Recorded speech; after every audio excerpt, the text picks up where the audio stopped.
Okay, we have so much stuff to get started with. This is going to be kind of an intro into understanding the different programs that I use and the ones that I will teach in, and an idea of how these graphics differ from each other and how these programs differ from each other.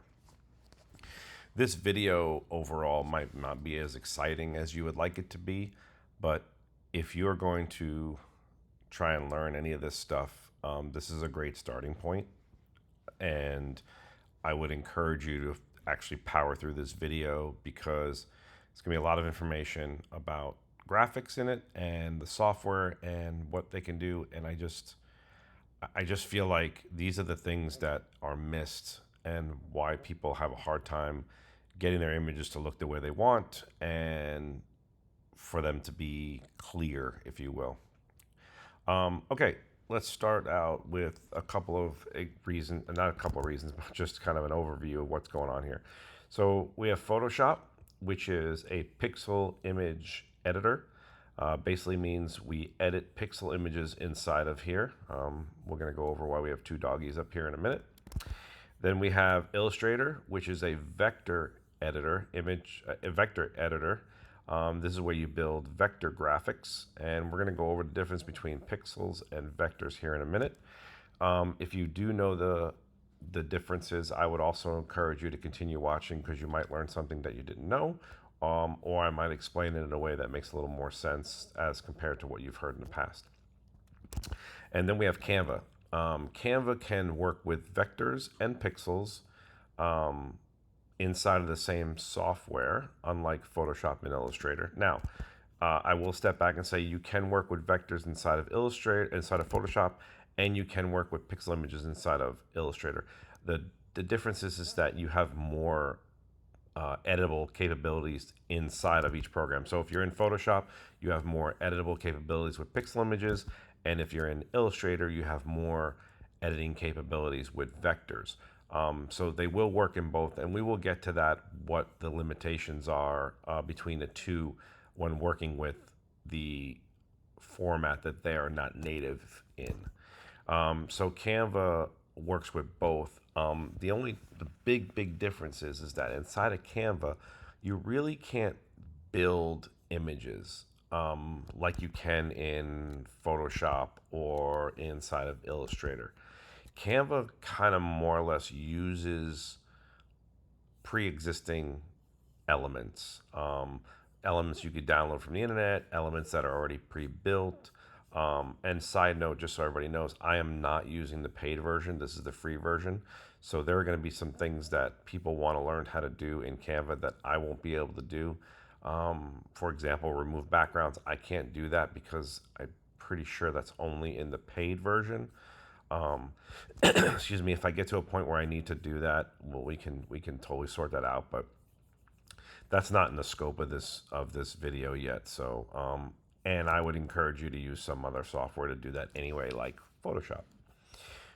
So anyway, so this is the free version. So anything I talk about inside of Canva will be done in the free version. Obviously, it can be done in the paid version as well, but you don't have to pay for it for anything that we're going to be doing inside of these little classes that I do using Canva.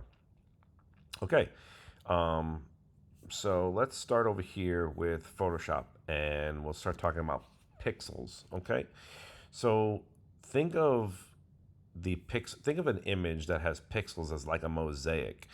It's made up of a bunch of tiny little colored squares, and when you push them all together and you zoom out, it creates an image.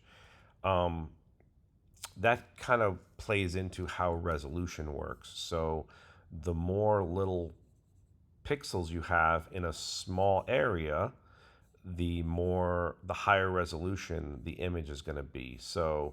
Um, so what does that mean? So we have two images here. Both are a dog.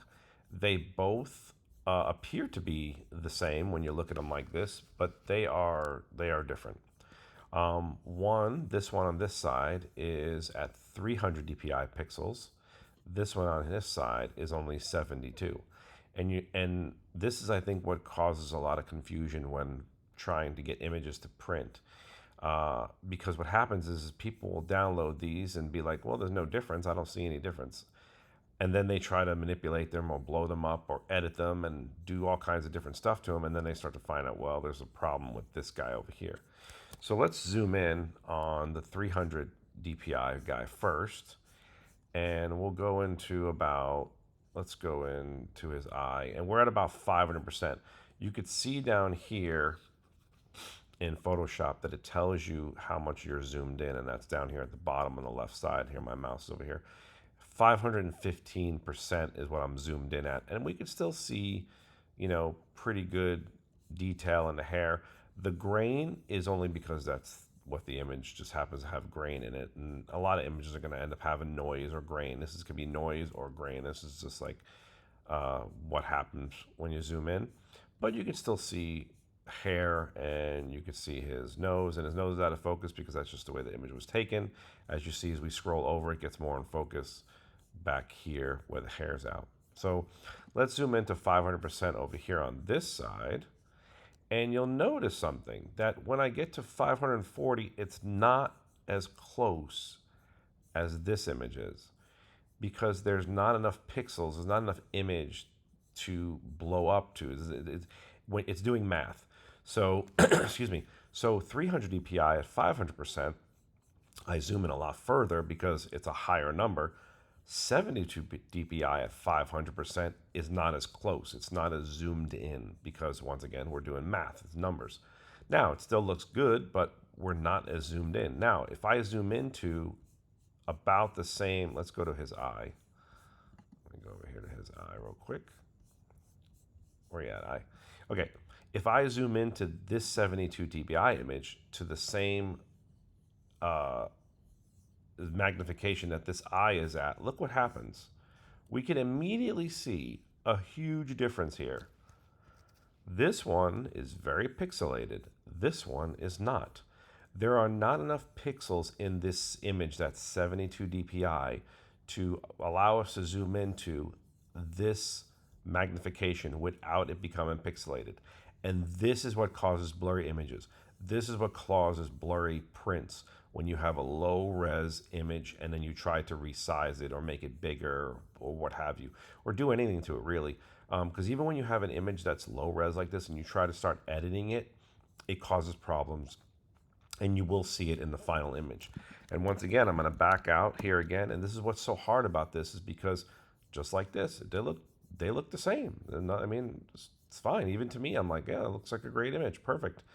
But in Photoshop, I can see that this image is 15 by 10, roughly, at 300 DPI. That's the resolution. This is my width and height. This is the physical size of the image. So it's 15 inches wide by 10, I'm just rounding it, 15 inches wide by 10 inches high and 300 DPI. If I come over to this image and I look at the size of this, same physical size, but the resolution is much lower. See that? It's still 15 by 10, but it's at 72 DPI. And this is what causes confusion. Because people are like, oh, well, I have an image, it's 9.35 by 825 or whatever size for your Tumblr, but the resolution is low. And this resolution gets really beat up, and the image quality gets really beat up every time people share an image on Facebook over and over again. And I'll show that in a later video, the differences between an image that's an original image and an image that's been sent on Facebook, uploaded multiple times. So, excuse me. So this is a good idea to show you how resolution works between a high-res image and a low-res image. Now, this is based on pixels. Over in Adobe Illustrator, we do not have pixels. There are no pixels here. Illustrator does not work on pixels. It works on mathematics. And let me scroll my little notes here. Think of like the way to try to explain this with vectors is, think of this. Think if you had a robot and you told a robot, I need a circle that is 1 inch. The robot's going to circle and make it 1 inch. Then you say, I want the same circle at 20 inches. It's going to then draw a circle at 20 inches.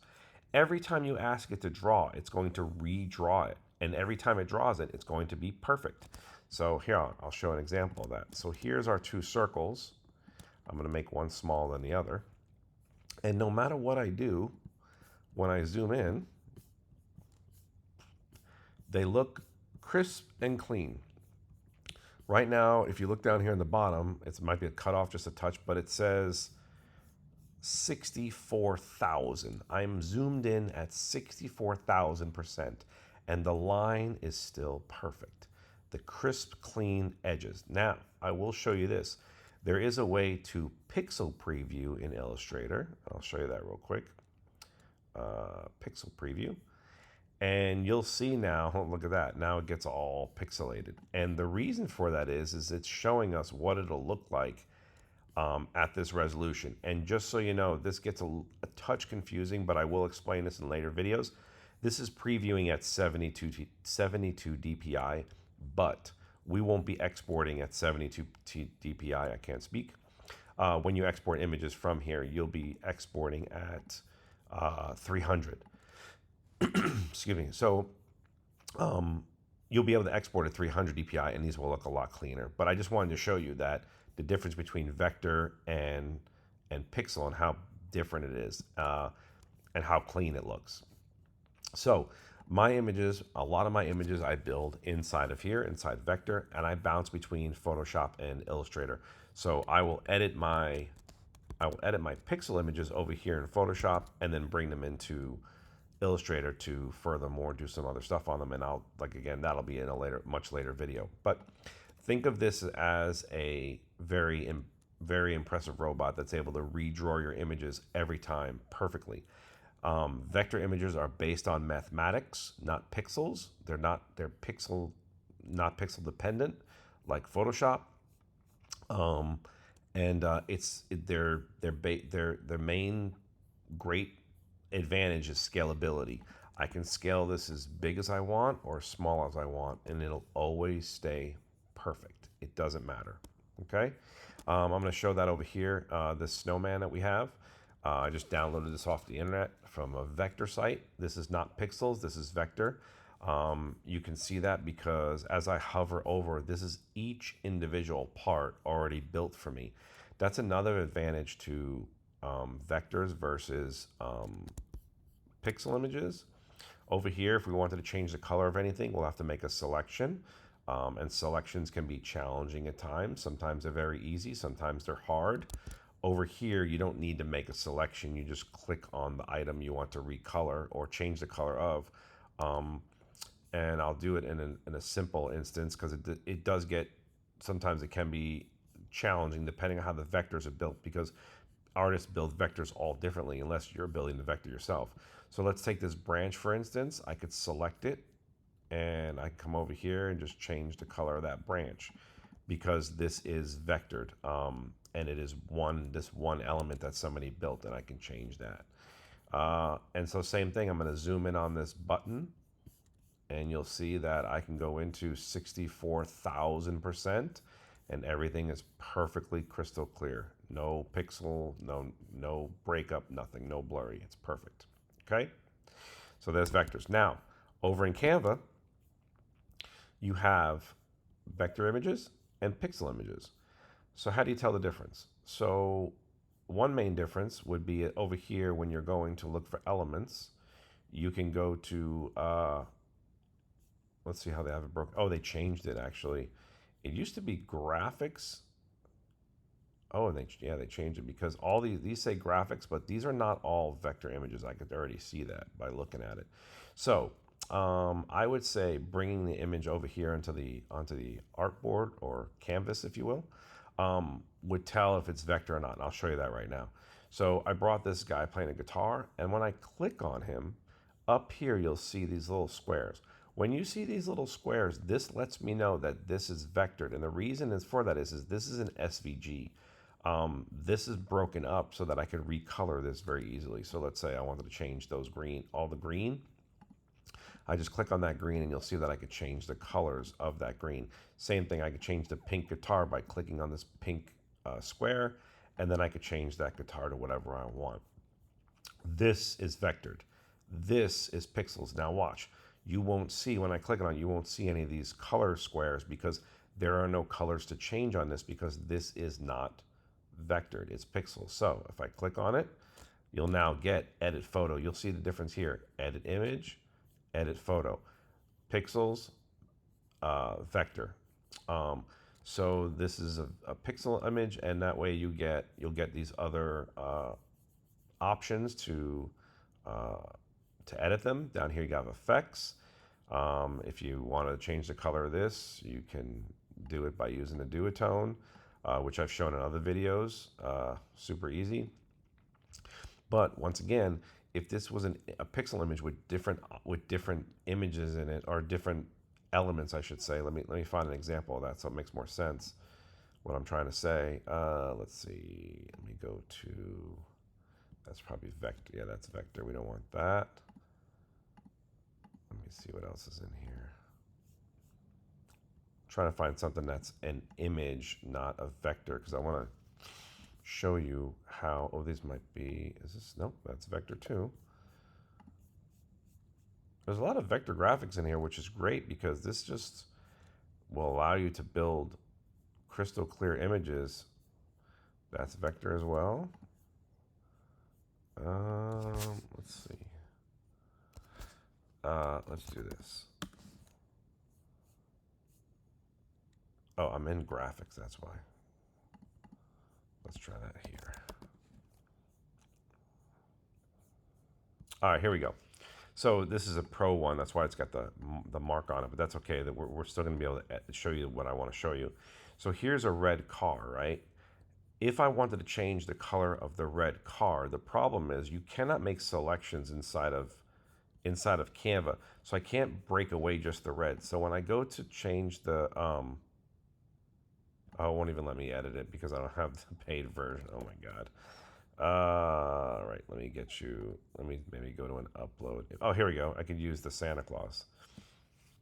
No, I can't because that's not gonna work. How about the can Coke? Nope. Can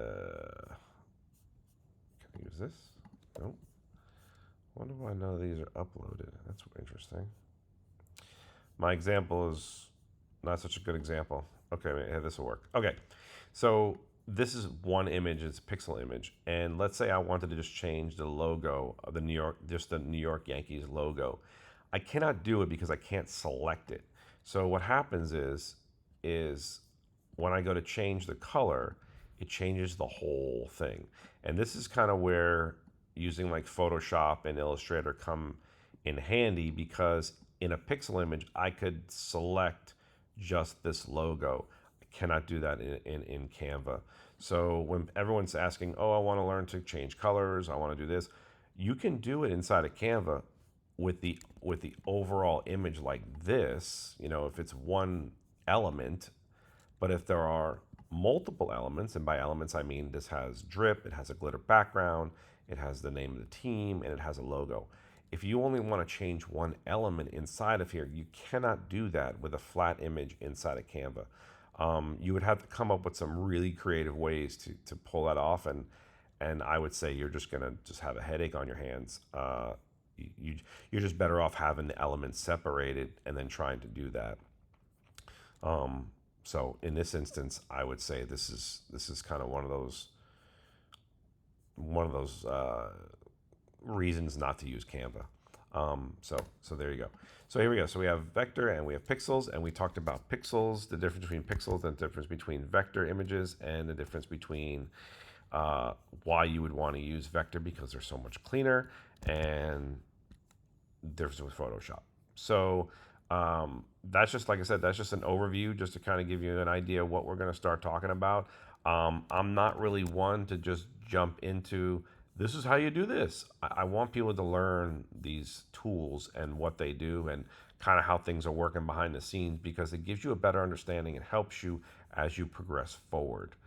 We'll stop this video here. I hope you learned something about pixels and vectors. Oh, and by the way, just to point out one last note, pixel images are usually JPEGs, PNGs, and that's pretty much the main ones that you guys would use, or a TIFF file, which you probably would never see, but they are pixel images. Vector images would be EPS, SVG, And an AI file obviously would have vector, but an AI file can also hold pixel images inside of it. So don't be fooled. If somebody sends you an AI file, it could have pixel images in it. But an SVG and EPS probably will not. SVG almost never has anything but vectors in it. And there you can see this is an EPS. Uh, and later on, I'll go down what all these formats mean, break them down. But I just wanted to give you an overview of that right now. I'll probably do that in the next video. Okay, see ya.